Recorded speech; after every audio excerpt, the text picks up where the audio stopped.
Good day, YouTube. Welcome to another episode of CryptoLight. My name is Dan, and today we'll be talking about the blockchain project Power Ledger.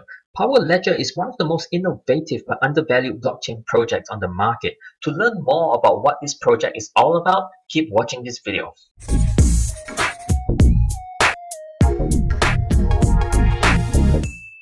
Power Ledger describes itself as the world's leading peer-to-peer marketplace for renewable energy. Many times this description leads to the misconception that the project is about enabling individual homeowners who own solar panels to sell the excess energy collected to peers. Now, whilst this is a service of Power Ledger, this is not what the whole project is about. I'm going to show you 3 quick articles about Power Ledger, and from there explain to you what the project is really all about. This is an article from the Power Ledger team themselves in mid of January, so about a couple of months ago, about the different ways which the platform is currently being used. Among the very first application of the platform, you see this title, Microgrids. What is a microgrid?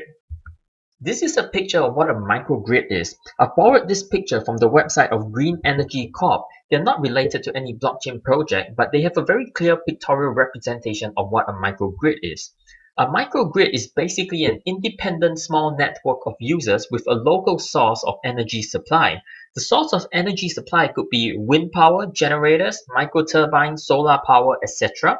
And the microgrid is somewhat self-sufficient from the government's power source. However, it is still linked to the government's power source in the case that it has insufficient power and needs to buy additional power, or in the case that it has excess power and can sell the energy power back to the government. The preferred option, though, is to never sell the power back to the government, but to internally trade it within the microgrid because the government always underpays. An example of this is Australia, where currently the government will buy back excess energy, example from your solar power panels, for 7 cents per kilowatt hour, but through Power Ledger you can sell it to a peer for 15 cents per kilowatt hour, so more than double what the government would pay you. Now, as a renewable energy blockchain project, Power Ledger already has 2 working prototypes in the community. The first is White Gum Valley, a neighborhood in Western Australia where they are working with Western Power, which is the state's main power supply company, and Curtin University, the state's second biggest university. And they are working together to set up a neighborhood that will essentially be a microgrid. So the houses in this neighborhood will all have solar panels and batteries installed, and the owners will have the freedom of choice what to do with the excess energy. They could 1. Sell it to neighbors, number 2. Sell it back to the government, or number 3. Give it to charity. So this project is backed by federal funding to explore incorporating the innovative power system as part of the overall property development. This is huge. For example, in Australia right now, they are rolling out the National Broadband Network, NBN, and every new house that is being built in Australia must be installed with NBN-compatible facility. So if the White Gum Valley project takes off, potentially it could be rolled out that every new home in Australia must incorporate innovative power system as part of the building plan. Already, 1 out of 4 Australian homes have solar panels installed, so it is not an inconceivable goal. Furthermore, their funding is not state-level funding, it's a federal-level funding, meaning a national-level project. If even one country like Australia signs Power Ledger for a national-level contract, the token price of Power Ledger would explode, and this can happen any day from now. The second prototype project they have is in India, partnering with the IT giant Tech Mahindra. The aim there is to set up microgrids, which they call MAS or MAAS, which stands for Microgrids as a Service. And the aim is to hook up communities to energy sources such as wind, solar, hydro, geothermal, etc., and open up opportunities primarily for rural communities to obtain low-cost energy, but also urban communities are allowed to join in. So often, those of us who live in developed countries take for granted how available resources like electricity is, but in rural villages, even simple utilities like electricity is scarce. It's hard and too costly for governments to set up a fuel plant and then the infrastructure to provide electricity to these rural places. But with microgrids, it would only cost a fraction of the amount to build the quality of living in these places tremendously. Renewable energy is one of the few areas where a blockchain project is so beneficial for a government that it's in the government's best interest to support them. You see, governments struggle to provide electricity to people. It's a utility that people expect the government to provide, so it becomes a burden to the government. They have to allocate large areas and hundreds of millions of dollars to build fuel plants and set up infrastructure. If the citizens would be willing to mine their own energy or power, it would take a major burden off the government. That's why governments all around the world offer grants and rebates to homes that install solar panels, because it wants to encourage the citizens to mine their own energy. Power Ledger's project then is a win-win situation for both government and blockchain, and that's why the project that is involved in can receive federal funding. This makes the estimated potential of Power Ledger simply enormous. Coming back to our first article about the current users of Power Ledger, scrolling down from the microgrids heading, we see other users including village-to-village trading, strata developments, and apartment blocks. So basically, it's the same concept of providing a silo of microgrid, but it's built on different levels. The picture I'm trying to paint for you here is that Power Ledger isn't a small-scale project that's just for individuals like you and me to trade our individual access home solar panel power. It's actually a very large-scale plan to transform communities into microgrids that can monetize excess energy and save energy costs at a national level. We can do individual energy trading, but that's only a small part of a very big plan. And electric vehicles are also part of their current use. And besides reducing pollution, it's also a battery source to store and use power. So those of us who own solar panels at home will understand that during the day we can collect the power and use the power, but any excess power that is not used by the time the day ends is wasted. So we can either sell the excess power back to the government under price, or we can buy expensive batteries to store our excess power. Or, in this case, you can use it to charge your car, which means you save on petrol. And these green communities will have more power ports to charge your cars in public car parks as well. So they're really encouraging a renewable community in the whole neighborhood. So Power Ledger may be a platform, but all the dApps or services on it, like example the electric car charging, the solar panels, the wind power source, etc., they are not isolated services, but rather they interact and work together to create an entire renewable energy community. And this level of interaction makes it more than just a platform, it makes Power Ledger an ecosystem. Now, going to the white paper, we take a look at their tech and we see that the architecture of the whole Power Ledger is built on the Ethereum blockchain in 3 separate layers. The first layer is the Power Ledger core layer. To think of it simply, this is the layer where the P2P participation, the escrow services, the loyalty reward programs, etc. happen. So this is like the customer layer. The next layer is the eco-chain services layer. And this layer holds 2 main aspects of the project. The first is the consensus algorithm.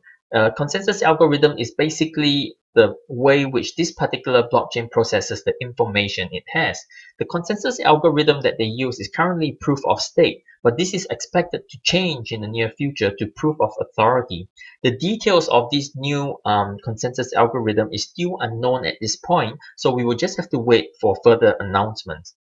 The second thing that this layer holds is the token creation and management, which we will talk about in just a minute. You will also see that they have a sub-layer here at the bottom that's called state channels. Think of this simplistically as an add-on to help the consensus algorithm to do its work more efficiently. The third layer that they have is what is known as the fuse box. Now, the fuse box is the engine room of this entire project. The most difficult tech of this project is converting an existing electrical system into a trading system where electricity can be monetized. And they have to do this while enabling a quick and efficient P2P trading, while also cutting out intermediaries like the big energy companies, because that's how they can sell or allow us to sell our power at such good rates. And it's the fuse box that does all of this. So the fuse box is the engine of the project. Now let's take a look at their token mechanics. Their token mechanics is interesting. They have not 1 but 2 different currencies. So they have the power token, which is what you buy from the exchanges, but you can also convert these to Sparks, which is their second token. Now, power token is the utility token. It's an access token, which means that it's used to access the use of the platform. It's something like the software licensing permission.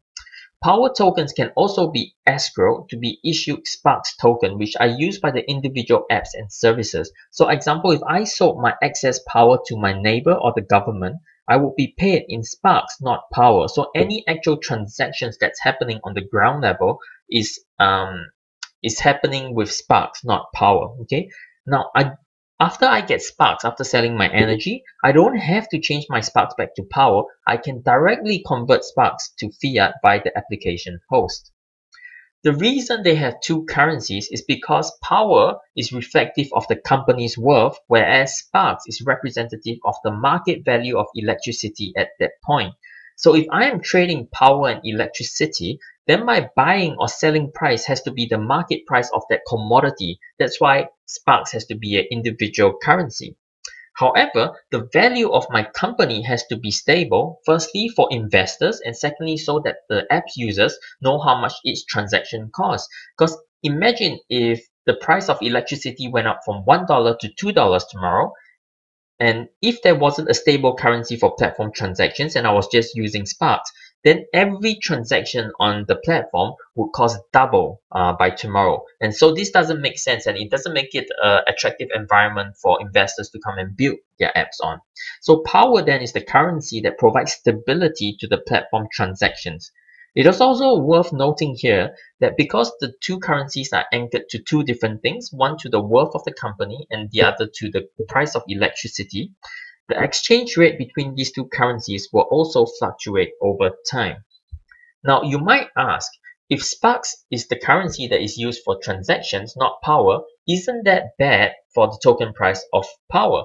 Because the more the currency is used, the more it is worth. But if Sparks is the one being used, isn't then the token price of Sparks going to go up but not power? But there's no worry about this, because the way the token mechanics are set up is whilst you can exchange Sparks to fiat, you can cash out your Sparks, you cannot actually buy Sparks from fiat. So you cannot buy Sparks with Aussie dollars or US dollars. So it's a one-way street, which means the only way you can replenish the Sparks in the market is by purchasing power. So even though power is not technically used in the transactions, it's still somewhat involved in every transaction practically. Now this is their team, and it's a huge team. And they have not one, not two, but 5 co-founders. The team on the whole is a very well-balanced team in terms of their roles, and even among the co-founders you find that all 5 of them have different specialties. Each of the team members have outstanding resumes, and I'll go through a couple of them for you. Dr. Gemma Green, who is their chair, she has more than 15 years experience in finance and risk advisory. She has completed a master's and 2 postgrad diplomas at Cambridge. She is a research fellow at Curtin and an independent counsellor at the City of Perth, and also chair of the Climate KIC Australia. David Martin, who is their managing director, he is the tech guy of the team. He has nearly 20 years experience in the electricity industry and has held executive positions in 2 state-owned electricity utilities.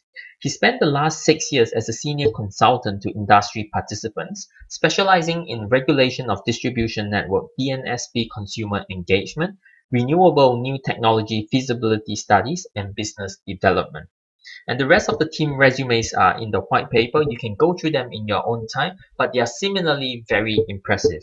They also have an advisor listed here, Bill Tai, who is an MBA from Harvard and the chairman of the Treasure Data, board member of Bitford and Boxer, founding chairman of CEO of iAsia Works, and also founding chairman of IP Infusion. He previously served as the board of directors of 7 public listed companies and serves on the World Economic Forum Technology Pioneer Committee, and is also an adjunct professor of innovation at Curtin. So I mean, wow, this is a very impressive team. They have on average 15 to 20 years in each of their areas of specialties, and their careers have been successful not only in their jobs but also in larger para groups committee involvement as well. They've also worked very closely with the government before and are likely very familiar with the scene and have many contacts in the government scene. Overall, this is a very, very high functioning, mature and balanced team that inspires confidence. This is a list of their partners and it includes companies like Vector, Western Power, Indra, Sunsip, Nest Energy, LEDGER, and more. A lot of these companies are big international energy companies. So LEDGER is based in Switzerland, Sunsip is a Singaporean company, and Indra is a big European tech company. Another partner that's not listed here because probably is still in negotiations is Origins, which is Australia's largest energy provider. And in a recent interview, one of their team members revealed that there are possible projects starting in Thailand, USA, and Europe. So this is a very active team who are very, very significant and big partners in the world. And I definitely think there's going to be a lot of news to look forward to over the next coming months. If we take a look at their roadmap, the next significant event coming up is in the third quarter, which is the first asset germination event. This is basically an opportunity for token holders to become co-owners and beneficiaries of renewable asset projects. So besides owning the token, you can also have first tips to invest in renewable energy projects should you believe in those. It's potentially a very good source of investment. They will also be focusing on marketing and partnerships to add new apps on the platform in the third quarter. Fourth quarter of this year is when the beta test of new applications begin, and the roadmap continues until the third quarter of 2019. But in the third quarter of 2019, their last agenda is the beta testing of the PowerPod application. So not the actual launch, but the beta launch of the PowerPod application. So this is clearly not the end of the roadmap, and we do expect the team to update the roadmap at some point. And the time frame for PowerPod actual launch will probably be later than that. So in other words, this project is a long hurdle. One of the main challenges a project like LEDGER will face will be the mindset of the masses. Currently, people like you and me don't really expect a large portion of our community to be involved in renewable energy. So our expectation is that only a minority will be involved in renewable energy projects. The goal of LEDGER, though, needs to be something bigger, close to 100% of people involved in renewable energy projects. The governments have already caught that vision and are working towards it, but it's the masses like you and me that need a paradigm shift. And this will happen very slowly. We are definitely more open to solar panels now than 10 years ago, and so our awareness of renewable energy and our understanding of it will grow. But it's going to be a very slow process for the masses to catch up, and we're talking years, and that means that the main peak of this project is going to be even longer than their roadmap. Finally, let's talk a bit about its price and whether or not LEDGER is a good investment at the moment. At its all-time high 3.5 months ago, it was sitting at $1.90. Currently, it's sitting at 31 cents. So that's 15% off its high. It's gone down more than 80%. So that's a crazy discount. It's a long-term hodl, right? Which means even if the market fluctuates another 10 cents up or down, it may seem like a big thing now compared to the current price of 30 cents. But in the long term, any of these prices are really still a good buy. You see, the crypto space on the whole is very volatile still, and a lot of pricing at the moment is affected by hype and fear. So in the short term, it's probably not the roadmap events, but the news, example, new partnerships that will carry the price up. Also, they don't have any major milestones on their roadmap for the next quarter, so it's really not a short-term buy LEDGER, right? In the long term though, as the crypto market matures and grows, over time we will lose the volatility that we see today, right? 2 or 3 years from now, you will not see the market go up 30%, 40%, 50% in a day, but you also won't see it come crashing down 50% in 2 days. So over time, we will lose the volatility and the value of coins will be more stable because it will be actually based on the worth of the actual project rather than the hype of the market. So that is when, coins who are all hype but have no actual product in the market will remain at the bottom of the chart, whereas projects like LEDGER who have working protocols and government partnerships will rise to the top very quickly. So in my opinion, this is a project that is very, very undervalued at the moment. So one last piece of news to share with you. This is a news that was released about a week ago. The LEDGER will be working with the Australian Tax Office, ATO, to shape how ICO proceeds are taxed. This is probably because they were Australia's first ICO last year and a very successful ICO. But this is also what you would expect of a project who has a co-founder who is a councillor of the city of Perth and another co-founder who has held executive positions in 2 state-owned utilities. I mean, these guys are very experienced and they know how to poise themselves so that if the government was ever to explore a national level renewable energy project, their names will be on the list. I honestly expect them to get a national level project at some point in their history, maybe even more than one country. To me, Power Ledger is the kind of project that I might throw $1,000 in today, but in 10 years time I may find that it's worth $500,000. So it's a very long-term hold for me, but it's a very bullish long-term hodl for me. As always, I'm not a financial advisor. The above is just my thoughts and my personal opinions. Please always do your own research and make your own decisions. So that's it for me, guys. Thank you so much for joining me tonight. If you're joining us for the first time and you like this review, please give us that like and subscribe so that you don't miss out on any of our future content. Do let us know as well if there's any points or topics you would like us to cover, and if we can do it, we definitely will, because this channel is made just for you.